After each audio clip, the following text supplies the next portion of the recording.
नमस्कार। भारतीय नागरिक सुरक्षा संहिता 2023 की हमारी इस श्रृंखला में एक बार फिर से स्वागत है। आज हम एक बहुत ही दिलचस्प और अहम अध्याय चैप्टर 9 को समझने जा रहे हैं। इसका विषय है शांति और अच्छे व्यवहार को बनाए रखने के लिए सुरक्षा। देखिए, इस पूरे अध्याय की जो नींव है वो एक सिद्धांत पर टिकी है, निवारक न्याय, या जिसे हम प्रिवेंटिव जस्टिस कहते हैं। तो सबसे पहला और बुनियादी सवाल यही मन में आता है कि क्या हमारा कानून सिर्फ अपराध होने के बाद ही एक्शन में आता है, या क्या उसमें इतनी ताकत है कि वो किसी जुर्म को होने से पहले ही रोक सके। आमतौर पर तो हम कानून को सजा देने वाले एक औजार के तौर पर ही देखते हैं ना, लेकिन ये अध्याय इसी सवाल का एक बहुत मजबूत जवाब देता है, और जवाब है हाँ, हमारा कानून अपराध को होने से रोकने की पूरी कोशिश कर सकता है। तो आज की इस चर्चा में हम किन किन पहलुओं पर गौर करेंगे, चलिए देखते हैं। सबसे पहले समझेंगे कि ये निवारक न्याय आखिर है क्या। फिर जानेंगे कि सुरक्षा बॉन्ड क्या होता है और इसकी ज़रूरत कब और क्यों पड़ती है। ये बॉन्ड किन लोगों से मांगा जा सकता है, इसके लिए मजिस्ट्रेट को क्या प्रक्रिया अपनानी होती है, और अगर कोई बॉन्ड देने से इनकार कर दे तो नतीजा क्या होता है। और आखिर में हम इसके महत्व को समझेंगे। तो चलिए शुरू करते हैं। तो सबसे पहले बात करते हैं इस सुरक्षा बॉन्ड की। ये है क्या? ये बॉन्ड असल में शांति बनाए रखने के लिए एक तरह का आश्वासन है, एक गारंटी है। बीएनएसएस का ये जो चैप्टर 9 है, ये मुख्य रूप से दो ही स्थितियों में सुरक्षा बॉन्ड की मांग करने की बात करता है। आइए जरा गहराई से देखें कि ये दो स्थितियां कौन से हैं। अच्छा, यह कानून दो बिल्कुल अलग अलग हालात की बात करता है।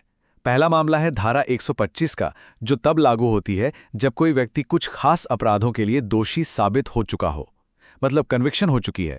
तो यहां सजा तो मिलेगी ही, उसके साथ साथ कोर्ट 3 साल तक के लिए शांति बनाए रखने का बॉन्ड ले सकता है।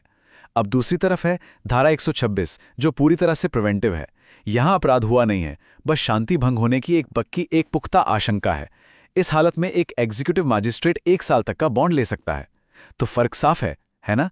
एक है दोष सिद्धि के बाद और दूसरा है सिर्फ आशंका के आधार पर।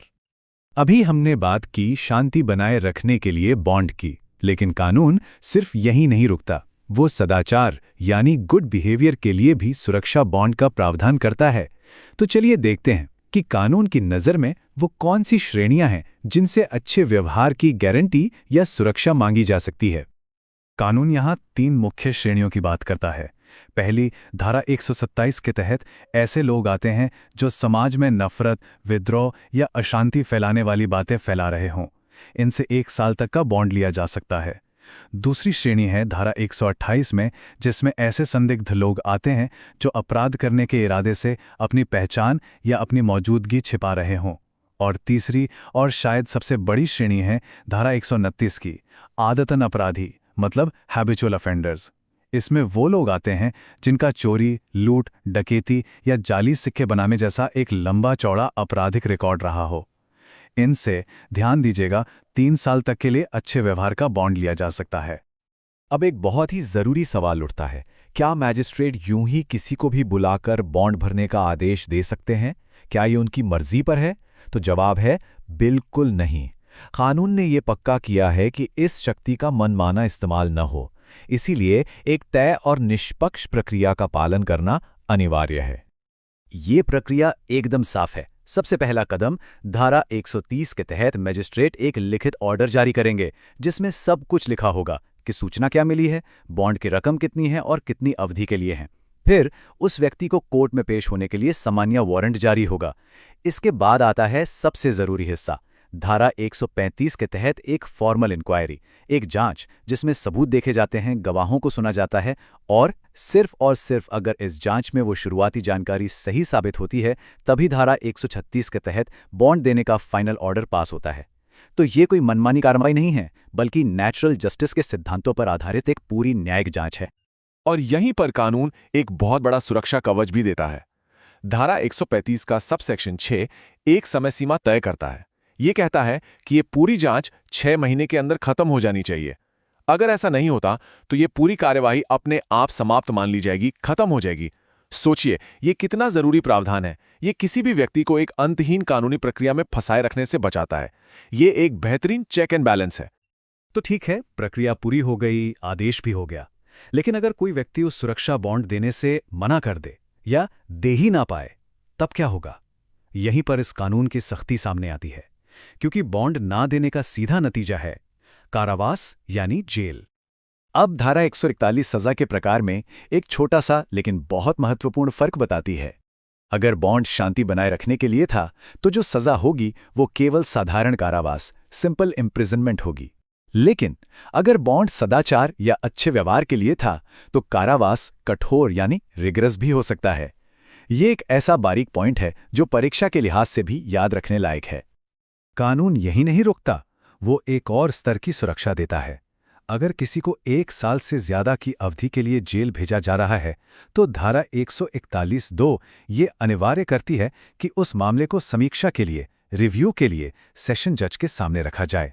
ये एक तरह का डबल चेक है, जो ये सुनिश्चित करता है कि लंबी अवधि की जेल के मामलों पर एक सीनियर कोर्ट की नजर रहे। कानून सिर्फ सजा ही नहीं देता, बल्कि राहत के दरवाजे भी हमेशा खुले रखता है। धारा 142 मजिस्ट्रेट को कई तरह की शक्तियां देती है। वो चाहे तो जरूरत पड़ने पर व्यक्ति को जेल से रिहा कर सकते हैं, बॉन्ड की रकम या जमानतदारों की संख्या कम कर सकते हैं, या फिर अगर हालात बदल गए हैं तो पूरे बॉन्ड को ही रद्द कर सकते हैं। ये क्या दिखाता है? ये दिखाता है कि इस कानून का मकसद किसी को परेशान करना नहीं, बल्कि सिर्फ समाज की सुरक्षा करना है। ये कानून की कठोरता में मानवता का एक संतुलन है। तो कुल मिलाके अगर हम देखें तो ये अध्याय हमारी कार्यपालिका को, हमारे मैजिस्ट्रेट्स को समाज में शांति और व्यवस्था बनाए रखने के लिए एक बहुत शक्तिशाली उपकरण देता है। इसका मुख्य उद्देश्य सजा देना नहीं, बल्कि अपराध को रोकना है। तो इस पूरी चर्चा का जो सार है वो इस एक शब्द में छिपा है, निवारक न्याय। ये एक ऐसी कानूनी व्यवस्था है जिसका फोकस अपराध हो जाने के बाद सजा देने पर नहीं, बल्कि संभावित अपराधों और शांति भंग को पहले ही रोकने पर है। ये उसी सिद्धांत पर काम करता है कि इलाज से बेहतर बचाव है, prevention is better than cure. और अंत में एक सवाल सबके लिए छोड़कर जा रहा हूं, जिस पर विचार करना बहुत जरूरी है। एक तरफ है समाज की शांति और सुरक्षा बनाए रखने की राज्य की शक्ति, और दूसरी तरफ है एक नागरिक की व्यक्तिगत स्वतंत्रता। इन दोनों के बीच वो सही संतुलन कहां और कैसे बनाया जाए, ये एक ऐसा सवाल है जिस पर एक कानून के छात्र के तौर पर हमेशा सोचते रहना चाहिए।